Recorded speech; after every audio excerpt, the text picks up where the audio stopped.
Sebab hanya dengan masalah, dengan sakit penyakit, dengan tantangan, dengan kesulitan lah Tuhan tuh bisa bertemu dengan kita setiap saat. Eutikus demikian. Tapi kalau orang dewasa rohaninya, mau musimnya apa, mau ada masalah apa enggak, dia tetap bisa ditemukan oleh Tuhan dan menemukan Tuhan. Yang mau demikian katakan amin. Katakan amin. Nah, kita sedang menantikan tahun pemulihan dan kelimpahan. Mungkin ada beberapa yang sudah mengalami dan sedang bersuka cita. Tetapi juga mesti diakui ada banyak juga yang belum. Nah, ini pertanyaan bagaimana? Apakah Bapak Ibu masih tetap berharap, masih tetap percaya, masih tetap pegang janji Tuhan apa enggak? Jangan seperti Eutikus, gagal, tertidur, meninggalkan pengharapannya, tetap beribadah, tetap percaya kepada Tuhan, tetapi tidak pernah berharap lagi kepada Tuhan. Ada banyak orang Kristen demikian, tetap mengasihi Tuhan, tetap mengandalkan Tuhan, tetapi pengharapannya sudah mati kepada Tuhan. Dia bilang begini, Pak, saya sih bukan nggak mau berdoa, berharap kepada Tuhan, tapi daripada saya kecewa lagi, daripada saya sakit Pak, sudah saya tunggu, saya berharap tidak dijawab, sakit bagi saya Pak. Jadi daripada saya sakit lagi, mendingan saya tidak usah berharap kepada Tuhan. Ada banyak orang demikian. Nah, pagi ini saya mau bilang, mari bertobat. Tuhan yang sama, Tuhan yang sanggup memberkati rekan-rekan kita, orang-orang lain dengan janji yang luar biasa. Tuhan yang sama juga sanggup mengadakannya bagi hidup setiap kita. Yang percaya katakan amin. Nah, mari kita lebih lanjut ya. Ada banyak potensi yang dapat membunuh generasi Eutikus ini. Tadi kita lihat bagaimana ada sekelompok orang sebenarnya, ada orang-orang percaya yang bisa kita golongkan sebagai Eutikus. Seorang muda Eutikus, seorang muda yang mengalami ketiduran rohaninya. Nah, ada banyak hal yang bisa memberikan ancaman untuk membunuh generasi ini ya. Kalau kita baca tadi, saya bisa tampilkan ada 3 hal. Yang pertama, tantangan, kelelahan, dan tertidur rohaninya. Berapa banyak kita ya yang berharap, yang menantikan Tuhan, dan belum dijawab, dan tiba-tiba kita capek. Kita bilang begini, capek dah gua. Udahlah Tuhan, gua capek Tuhan. Kalau itu Bapak yang kasih Tuhan, dengar baik-baik pagi hari ini. Tuhan tidak pernah meninggalkan engkau. Tantangan untuk mengenal Tuhan, ya. Tujuan Tuhan itu bukan cuma supaya kita mengalami kemenangan yang Dia berikan saja, tetapi Tuhan juga rindu agar kita mengalami pengenalan akan pribadinya. Nah, pengenalan akan pribadi Tuhan itu kadang-kadang lewat berbagai pengajaran firman dan pengalaman kehidupan yang mungkin sangat membosankan kita. Kita ini bosan dengar khotbah, terus bosan baca buku, bosan dengar kesaksian. Kita mungkin sudah nek lah, terlalu banyak yang kita dengar sampai-sampai kita bingung yang mana mesti kita lakukan ya. Atau juga terlalu panjang pengajarannya. Ada nggak yang praktis Pak? Ada nggak yang lebih cepat yang buat saya bisa kenal Tuhan langsung dahsyat?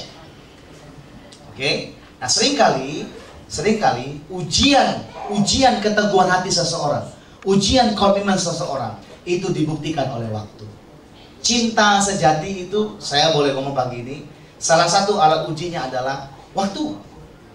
Ya, semakin lama seorang saling mencintai, kita akan bilang, wah, cintanya luar biasa itu. Demikian juga dengan Tuhan. Pengenalan kita, proses pembelajaran kita untuk mengenal Tuhan, itu bukan berlangsung 1 minggu, 2 minggu. No. Itu akan terus berlangsung sepanjang kita masih hidup di muka bumi ini. Nah, kadang-kadang yang ini membuat kita bosan. Seringkali mungkin Tuhan berikan pengalaman kehidupan yang sama berulang-ulang kepada kita. Dan kita bilang, aku capek, aku bosan Tuhan. Padahal sesungguhnya ada sesuatu yang sedang Tuhan ajarkan, tapi kita nggak mengerti, nggak menanggap, sehingga Tuhan mesti mengulang kembali. Kami punya prinsip begini ya, kami sebagai hamba punya prinsip begini. Kalau dalam satu masalah kita tidak menang, maka kita akan ketemu masalah tersebut di lain yang waktu sampai kita menang. Kalau Bapak Ibu tidak pernah bisa jaga hati dengan masalah rumah tangga, saya mau kasih tahu, masalah yang sama akan terus muncul di hari-hari ke depan. Sampai kapan? Sampai Bapak Ibu menang dengan masalah tersebut. Kalau menang ya sudah, KO. Ya, dia tidak punya hak untuk minta tantang ulang, nggak bisa. Karena kita sudah menang. Sampai kapan kita bisa menjadi orang yang sabar? Sampai kita menang pada satu situasi yang menuntut kesabaran kita. Waktu kita menang, masalah itu gak akan datang lagi. Tahu kenapa? Karena iblis bilang begini, percuma gue capek gue bocor dia pasti udah kuat, udah dewasa. Maka iblis akan cari tantangan lebih kuat untuk menggoda iman kita. Tetapi kalau kita dalam satu perkara kita tidak menang dalam hidup kita, dengar baik-baik. Sepanjang umur hidup Bapak Ibu, masalah itu akan terus datang menghantui engkau. Bahkan iblis akan tahu itu, sebab apa? Dia akan menghadang engkau supaya jangan maju dalam Tuhan. Nah itu membosankan kita. Bertahun-tahun kita jatuh bangun dalam keuangan, nggak bisa survive, nggak bisa dewasa. Bertahun-tahun kita jatuh bangun dalam kompromi, kita nggak berdaya. Dengar baik-baik. Sampai engkau memutuskan untuk menang terhadap masalah tersebut, baru engkau dibebaskan.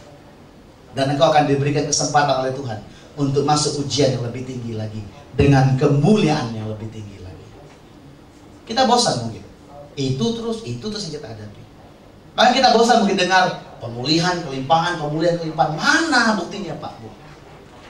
Ya, ini tantangan generasi Eltikus hari-hari ini.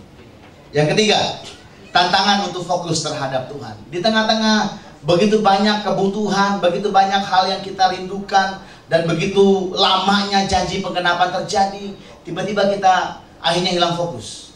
Yang tadinya berharap kepada Tuhan, mengandalkan kepada Tuhan, lama-lama kita mulai cari pertolongan kepada manusia. Kita cari pertolongan di dalam nama Yesus lagi. Ya. Apa yang terjadi? Kita kehilangan fokus kepada Tuhan. Ada berapa banyak orang hari-hari ini yang karena kesibukannya, yang karena begitu banyak hal yang mesti dia urus, begitu banyak tantangan dalam hidupnya, dia kehilangan fokus sama Tuhan. Maaf, ya. Sampai kalau dia datang berdoa, sudah jarang puji Tuhan. Datanya begini, masih berdoa, tapi waktu dia lipat tangan, tutup mata, langsung bilang begini, Tuhan, tolong dong bela perkaraku. Tolong dong Tuhan, tolong Tuhan, ini Tuhan, itu Tuhan, semua Tuhan. Ya. Sampai-sampai dia gak pernah tahu kalau Tuhan itu baik, kalau Tuhan itu merindukan chatting yang akrab dengan dia. Berapa banyak kita demikian? Doa kita gunakan sebagai saluran permintaan. Kita bikin doa sebagai one way dari kita untuk Tuhan, dan Tuhan bertanggung jawab untuk melaksanakan apa yang kita minta. Dan waktu kita temukan Tuhan tidak bertindak, kita kecewa dengan Tuhan. Ya, lama-lama dari Kristen yang berpengharapan, Kristen yang minta, Kristen yang menuntut, lama-lama menjadi Kristen teroris, menteror Tuhan. Ada banyak demikian. Ya, suatu ketika waktu kami berdoa, saya masih berdoa ya, saya ajak muji nyembah lama, terus udah lama dia tanya, kok nggak doa tuh? Ini doanya, saya bilang, doanya puji Tuhan, tidak ada permintaan, saya bilang. Ya. Bapak Ibu tahu kenapa saya ajak, mari masing-masing pribadi ngomong terima kasih Tuhan. Kita mungkin bersyukur kepada Tuhan dalam hati. Ayo bertobat, Kristen yang dalam hati bertobat. Ya, kemarin Pastor lagi katakan ada kuasa dalam pengucapan, dalam ucapan kita, dalam perkataan kita di doa puasa. Mari ungkapkan. Karena itu saya ajak, ayo tiap pribadi ngomong, terima kasih Yesus, terima kasih Yesus. Beda loh Pak, Bu, kalau Bapak Ibu berterima kasih dengan suara kepada Tuhan dan berterima kasih dalam hati, atau dengan orang mengucap syukur. Waktu orang sebelah kiri kanan kita bilang terima kasih Tuhan, kita bilang gini, sama gua, nggak bisa. Ya. Mesti ngomong, ya, mesti ngomong kepada Tuhan. Saya latih Bapak Ibu di mimbar ini supaya Bapak Ibu terbiasa mengucapkan ucapan syukur kepada Tuhan. Yesus katakan, kalau kita menjaga hati yang dijaga itu akan mengeluarkan kehidupan. Di bagian yang lain dikatakan, mari muliakan Tuhan dengan ucapan bibir. Muliakan Dia. Semua gunakan. Ya, dengan baik-baik. Kalau kau stres, kalau kau banyak masalah, banyak pikiran, banyak hal yang mesti kau bereskan, langkah ajaib yang bisa saya tawarkan adalah mulai mengucap syukur, ngomong dengan mulut. Terima kasih Tuhan, bilang teriak, terima kasih Tuhan, teriak gitu. Bapak Ibu lihat bagaimana ada breakthrough terjadi. Ini sudah pengalaman ratusan jutaan ribu orang. Jadi nggak usah dipertanyakan kebenarannya. Lakukan saja. Ya, mengucap syukur kepada Tuhan. Yang dikatakan bahasa roh, berbahasa roh. Ura kata kaya rala masyaallah. Seringkali waktu kami meeting capek ya. Saya pikir meeting pendeta ini semakin hari semakin bagus, penuh damai sejahtera gitu ya. 3 hari saya meeting, kepala saya mulut. pusing gitu ya.